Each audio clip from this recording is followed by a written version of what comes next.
நம்ம கருவேப்பிலை துவையல் எப்படி பண்ணுறதுன்னு பார்க்கலாம். இதுக்கு தேவையான பொருட்கள் கருவேப்பிலை எடுத்துக்கோங்க, புளி எடுத்துக்கோங்க. கடாயில் போட்டு கொஞ்சம் உளுந்தை எடுத்து இது மாதிரி ப்ரௌன் கலரில் வறுத்து எடுத்துக்கோங்க. ப்ரௌன் கலரில் வறுத்து எடுத்தாச்சு. இதை மிக்ஸி ஜாரில் போட்டுக்கோங்க. 2 டீஸ்பூன் எண்ணெய் ஊற்றிக்கோங்க. அந்த எண்ணெயில் அந்த புளியை போட்டு லைட்டாக வதக்குங்க. இப்படி திருப்பி விடுங்க, அவ்வளோதான்.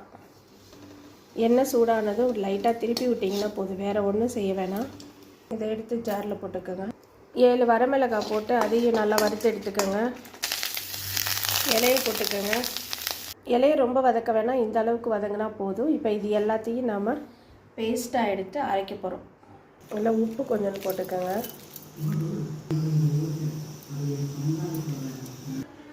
இந்த மாதிரி அரைச்சிக்கோங்க. அதுக்கப்புறம் தண்ணி கொஞ்சம் கொஞ்சம் சேர்த்து அரைச்சிக்கோங்க.